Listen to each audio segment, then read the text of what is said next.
ขอบคุณพระเยซูสำหรับวันใหม่นะพ่อพี่น้องอ่านพระคัมภีร์และคิดหาพระเยซูแล้วก็อยากร้องเพลงเนาะแต่ว่าก่อนจะร้องเพลงก็พากันอ่านพระคัมภีร์อันนั้นนะบทโรมบทที่11ข้อ36หั่นนะเป็นว่าด้วยว่าสิ่งสารพัดก็เป็นมาจากพระองค์ด้วยพระองค์และเพื่อพระองค์ขอพระเกียรติยศจงมีแก่พระองค์สืบไปเป็นนิจเนาะคำสิว่าง่ายๆก็ด้วยว่าสิ่งสารพัดก็เป็นมาจากพระเจ้าด้วยพระเจ้าและเพื่อพระเจ้าขอพระเกียรติยศจงมีแก่พระเจ้าสืบไปเป็นนิจเนาะอันนั้นในพระคัมภีร์โรมเด้อพ่อพี่น้องบทที่11ข้อ36อันนั้นพระคัมภีร์ของพระเจ้านี่แบบว่าดีเนาะเราต้องได้อ่านแล้วก็ได้ศึกษาจึงจะได้เข้าใจเนาะอันในพระคัมภีร์อันนี่ดิตัวนี้มันตัวนี้นะมันคือไก่จะมีไก่นะนี่อันนี้เป็นตัวนี้เป็นพระคัมภีร์เจเรมียาบทที่29ข้อ11เพิ่นว่า for I know the plan I have for you say the Lord they are plan for good and not for disaster to give you a future and hope เนาะตัวนี้มันอ่านตัวนี้ข้างในเขียนใส่ไปหลายบอนอ่านเนาะอันตัวนี้มันพระธรรมเฮบรูบทที่4ข้อ27 For the word of God is alive and powerful it is sharper than the sharpest two-edged sword เนาะอันนี้ก็อ่านบางเรื่องในพระคัมภีร์ลาวหั่นเฮบรูบทที่4ข้อ12อีกตัวหนึ่งเป็นพระธรรมอิสยาห์บทที่11ข้อ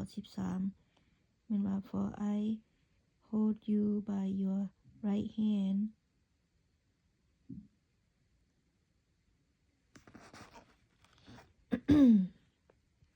อันใหม่เนาะว่า For I hold you by your right hand I the Lord your God and I say to you don't be afraid I am here to help you เนาะขอบคุณพระเจ้าอ่านบางเรื่องภาษาลาวหั่นอันนี้ภาษาอังกฤษเขาหน่อยอ่านนี่ก็หน่อยก็บ่ฮู้หลายดอกก็ยังเรียนอยู่เนาะอันนี้เป็นประจำเพลงสรรเสริญบทที่118ข้อ24เพิ่นว่านี่ดิอ่านได้บ่นี่เพิ่นว่าอะไรนี่ This is the day that the Lord had made we will rejoice and be glad in it เนาะมื้อดีมื้อบ่ดีมื้อหยังเฮาก็ขอบคุณพระเจ้าเพราะว่าพระเจ้าเป็นพระเจ้าคือเก่าเมื่อวานนี้มื้อนี้และมื้ออื่นและพระเจ้าก็รักพวกเฮามนุษย์ทุกคนเนาะอันค่อยอ่านปึ้มอันนี้นะเบิ่งดูนี่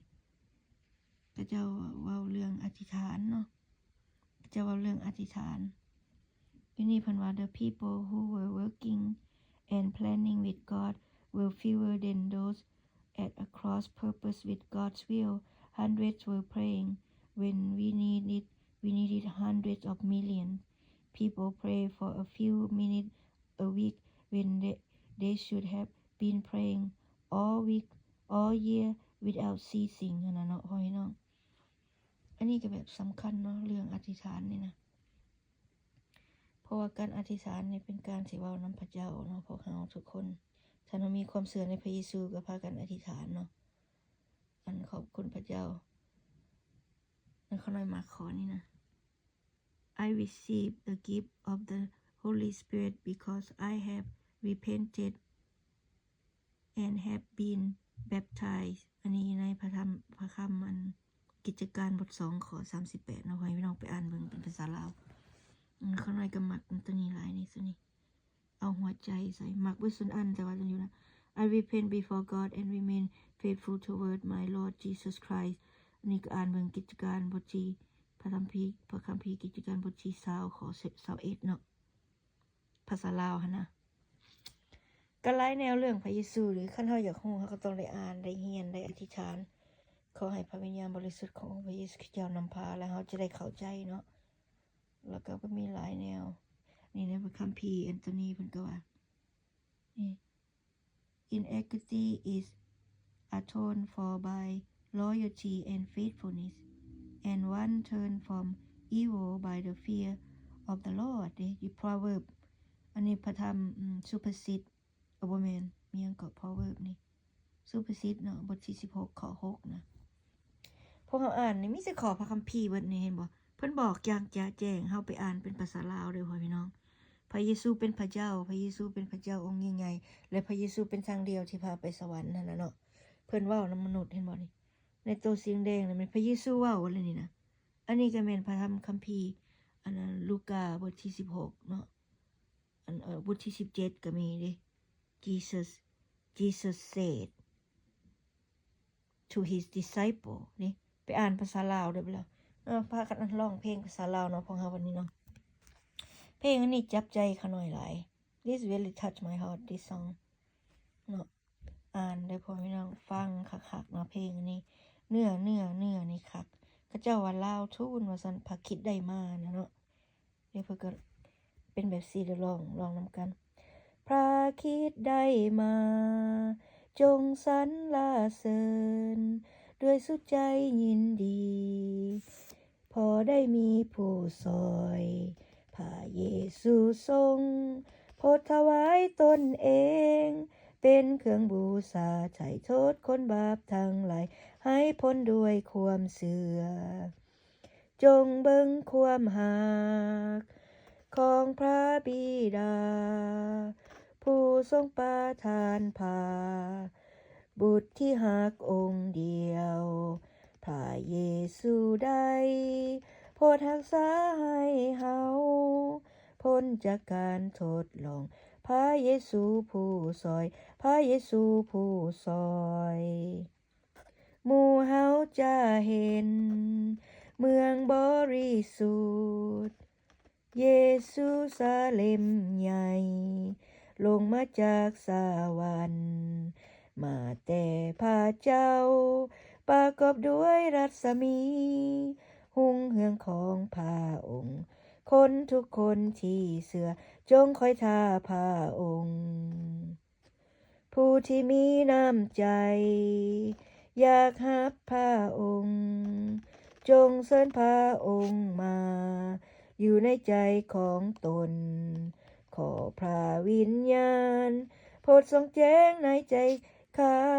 ขอให้พระองค์เจ้าเสด็จมาโดยเร็วเสด็จมาโดยเร็วสิเพลงนี้นะพ่อพี่น้องขอบคุณพระเยซูม่วนหลายเนาะเพลงนี้โอเคขอให้พระเจ้าอวยพรขอให้พี่น้องทุกคนข้าน้อยก็บ่มีหยังหลายมีแต่อยากเว้าสู่ฟังว่าการแผ่นดินไหวภัยใหม่น้ำท่วมทุกอย่างนี่บ่ได้มาจากพระเจ้าเลยพ่อพี่น้องเพราะพระเจ้าดีทุกเวลาและทุกเวลาพระเจ้าดีทุกสิ่งที่ชั่วร้ายมันมาจากผีมารซาตานมันเป็นวิญญาณชั่วร้ายมันบ่แม่นมนุษย์พวกวิญญาณซาตานนี่มันเป็นวิญญาณบ่ดีวิญญาณชั่วมันบ่มีตนตัวแต่ว่ามันสิงเข้าในคนที่ว่ามีความเชื่ออ่อนคนที่ว่าต่อต้านพระเยซูคนที่ว่าบ่เชื่อในพระเยซูต่อต้านพระเยซูแล้วมันเข้าไปในคนนั้นแล้วมันเฮ็ดให้คนนั้นไปฆ่าคนเฮ็ดให้ทำลายคนเฮ็ดให้คิดผิดคิดบ่ดีด่าปล่อยคนที่เชื่อพระเยซูคนที่เชื่อพระเยซูหั่นเขาเจ้าคนที่เชื่อแท้ๆหั่นพ่อแม่พี่น้องก็จะฮู้ว่ามันจะเป็นแนวใดถ้าพ่อแม่พี่น้องได้เรียนเนาะถ้าได้เรียนได้ฟังเรื่องพระเยซูหั่นนะนิทานเรื่องพระเยซูนี่เป็นนิทานความจริงประวัติศาสตร์เรื่องของพระเยซูเป็นประวัติศาสตร์ความจริงอ่านเบิ่งในพระธรรมคัมภีร์เนาะบ่แม่นสิเว้าเอาเว้าบ่แม่นสิเว้าโลๆเล่ๆบ่แม่นสิเว้าไปทั่วทีปเฮาเว้าไปด้วยความเชื่อเนาะแล้วก็ความเชื่อเนี่ยคนสิเราจะไปสวรรค์นี่ต้องมีความเชื่อในใจเชื่อพระเยซูด้วยใจเอาจริงเอาจังด้วยความเชื่อในพระเยซูหั่นถ้าผู้ใดเว้าแต่ปากใจเป็นผีมารซาตานเป็นหมาในหั่นบ่ได้ขึ้นสวรรค์อันนั้นสิตกนรกถ้าผู้ใดเชื่อพระเยซูเอาจริงเอาจังเชื่อด้วยใจหั่นนะแม่นได้ขึ้นสวรรค์ชั้นฟ้าเพราะว่าชีวิตหลังจากตายนั้นบ่ได้ตายเลยตายแล้วบางคนนี่ตกนรกบึงไฟตลอดไปบางคนขึ้นสวรรค์ตลอดไปเพราะฉะนั้นมนุษย์เฮาทุกคนน่ะเป็นลูกพระเจ้าบ่ทุกคนพระเจ้าฮักมนุษย์บ่ทุกคนบัดนี้ให้เฮาเลือกว่าเฮาสิเลือกไปทางนรกหรือสิไปเลือกไปทางสวรรค์อันนั้นขึ้นกับพ่อแม่พี่น้องเนาะแต่ละคนขอบคุณพระเยซูสำหรับวันนี้ขอให้อธิษฐานขอให้ทุกคนได้รับสุขภาพดี ให้ได้เป็นไปตามน้ำพระทัยของพระองค์เจ้าขอให้พระวิญญาณบริสุทธิ์ขององค์พระเยซูคริสต์เจ้านำพาพวกเฮาในวันนี้และสืบไปเป็นนิจขอบคุณพระเยซูที่ฟังคำวอนอธิษฐานพวกเขาหน่อยขอบคุณพระเยซูที่ตอบคำวอนอธิษฐานในเวลาของพระองค์เจ้าขณะอธิษฐานในพระนามพระเยซูคริสต์เจ้าอาเมนฮาเลลูยา